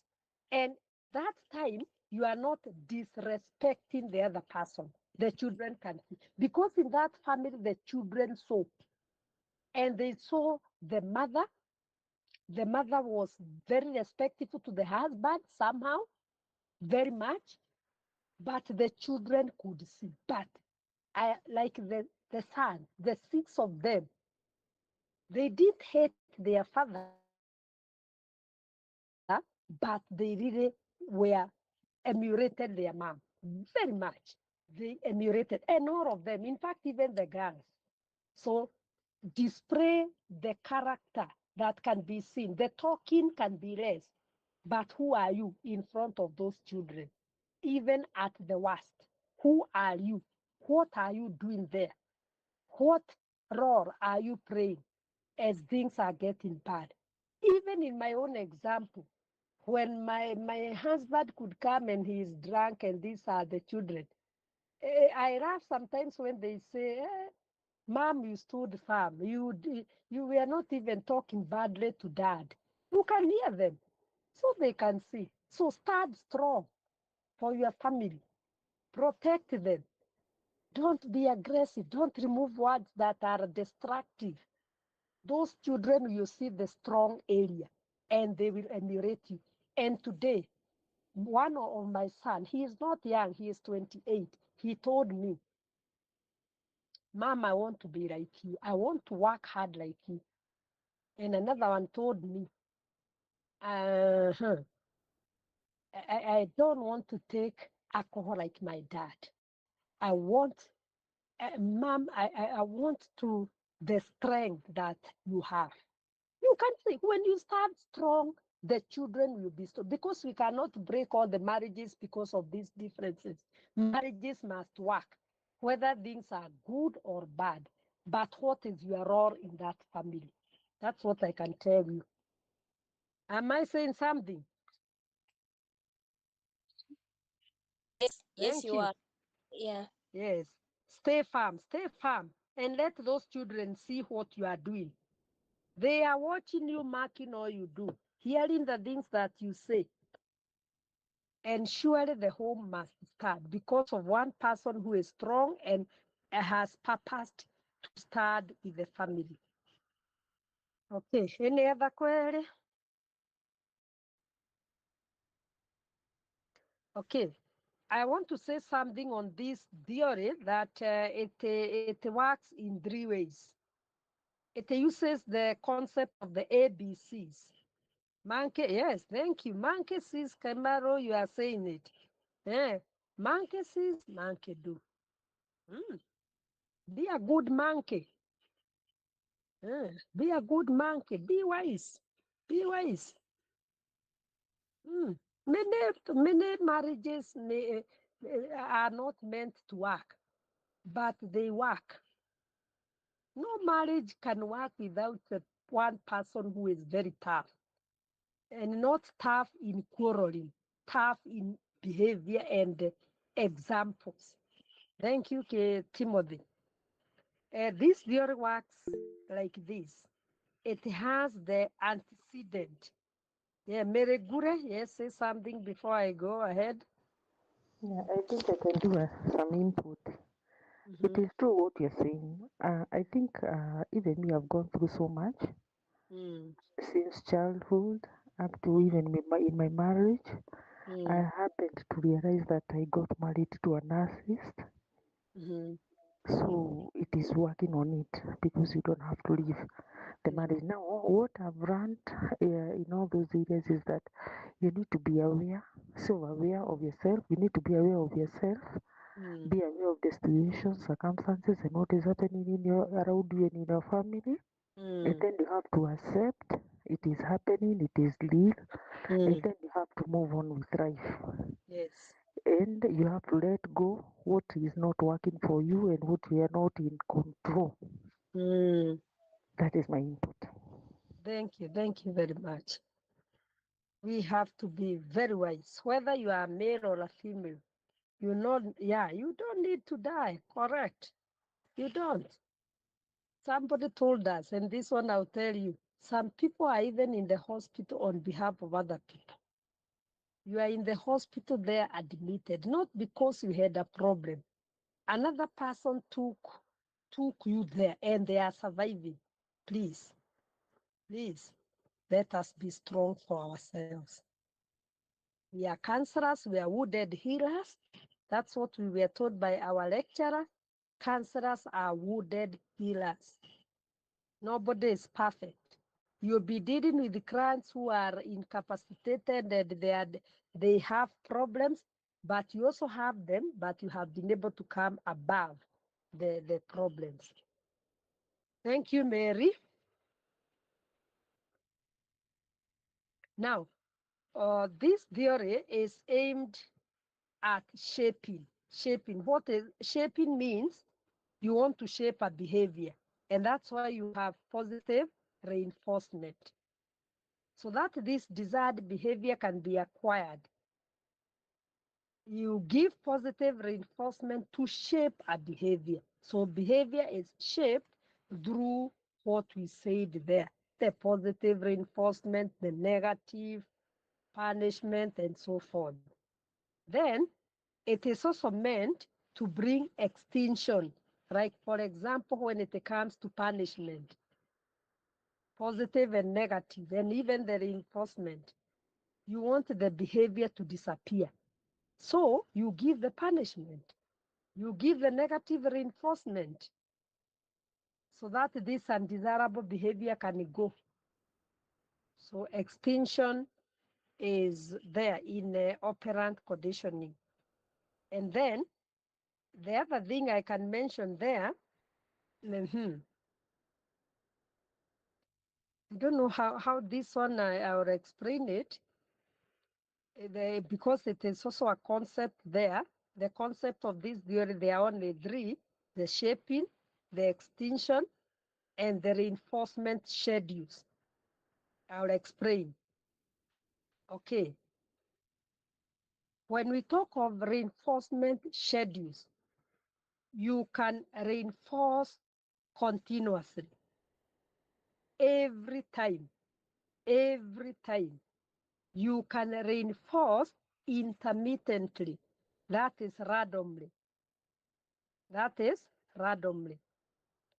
Let me come again. When I'm talking of reinforcement schedules, even for your children, it is the timing you do to dictate the running speed. So you can have continuous reinforcement every time you are reinforcing, so that learning can take place. Or you can have it intermittently, meaning you do it randomly. When they do good, that's when you reinforce. So, and this one, when you do intermittently, the behavior becomes more resistant to extinction because we are doing it randomly.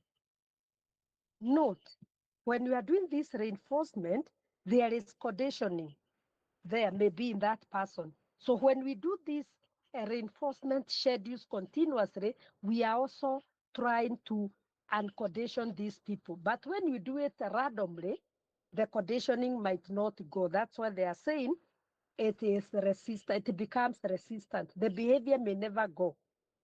So those are the three concepts of operant conditioning. That is shaping, that is modifying a behavior to shape through reinforcement, extinction, weakening the behavior through positive and negative punishment, and then using what we are calling reinforcement schedules, whereby it can either be continuous or it can be intermittent. Those are three things I wanted to mention on behavior or operant conditioning.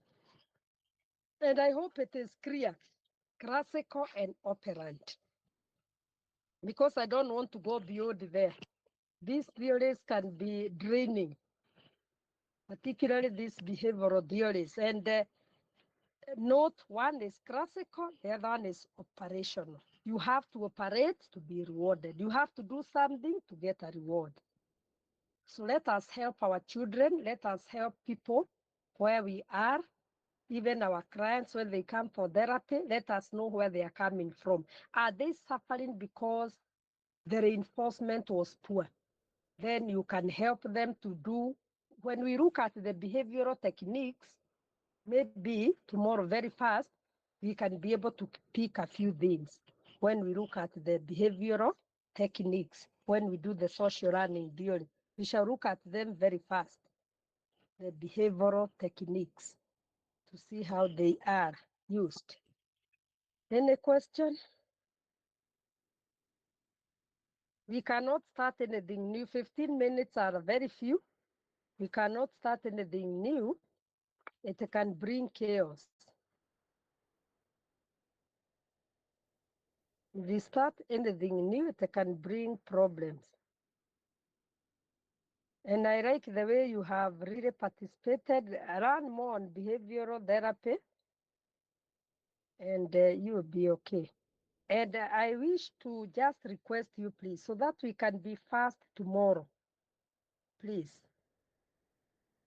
try to look at social learning theory, so that when I introduce it, it will be very, very easy for us. Try, please look for it. And also, you can also check. I know some people can get a few minutes. They can also check for behavioral techniques during your free time. Look at those behavioral techniques. Some can check that. Others can also try to see whether they see something on social learning theory, so that we take the shortest time possible. I don't want us to miss this theory of REPT. It's a very important one. So I think the first 1 hour when we come, we shall be able to pass through these techniques very fast, and then go to social learning theory within 1 hour. Then the other 2 hours, we spend it on REPT, because it's a bit deeper. That is my, so please do that if you don't mind. And I know because you are obedient, an obedient class, you will not let me down. You do it.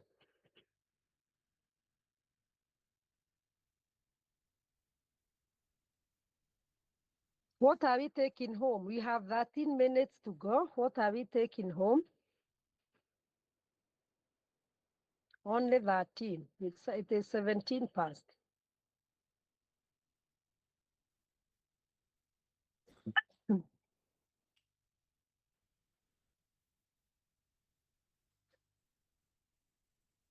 Yes? Anyone? Anyone? Today, Rosette was very quiet. Rosette, today you are very quiet. Millicent, thank you. Those people who have participated generally, the participation was very. Yes? It is just that I have a whole lot to finish at work before I leave the office. No problem. Just relax. We are good. Thank you all who have participated very well. Thank you. I wish to thank you. I just need 2 or 3 people to say what they are taking home. Anybody really? Can someone please share here the research? Which research? Here the research we are doing by tomorrow. My audio went quiet. Please remind that person we are doing techniques of behavioral techniques and social learning theory. Please share with them in the group. Class rep, please do that. Tell them to check on that. You can even take your 30 minutes only, it will be enough. So that when we come here, we are going to do a presentation of that, then we move on to the other theory.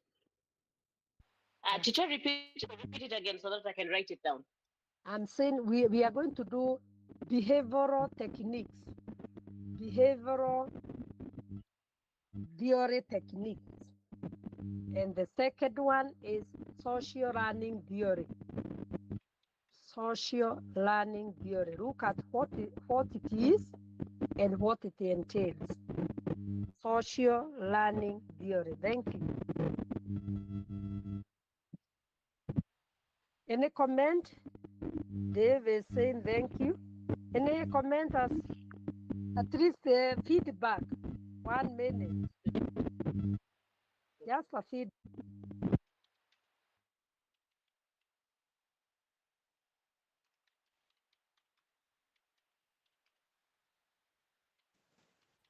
Those people who have not talked much, they can tell us something.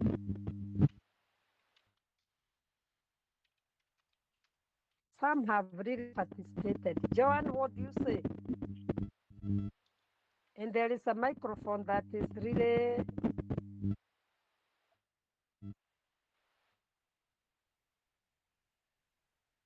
Yes?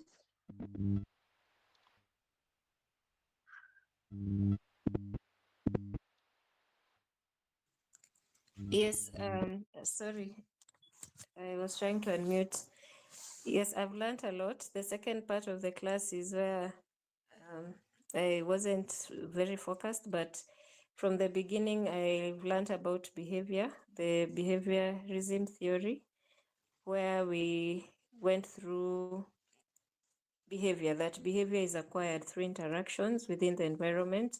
Something interesting I've learned today is that behavior is not inherited, because it's very easy to assume that because my parents behave a certain way, it's just automatic that maybe a child will end up behaving the same way. So behavior can be learned, it can be unlearned, and it can also be relearned.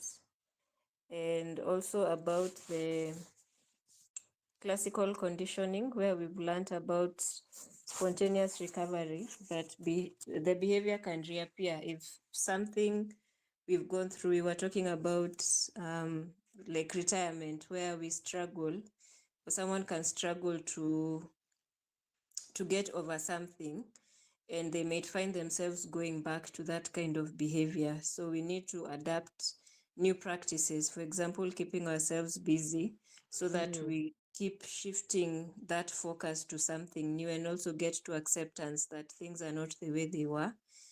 And also about stimulus generalization, where we are not able to detach ourselves from something that has happened. Like the way you're saying someone saw something scary and it was a certain color, now they associate everything to that.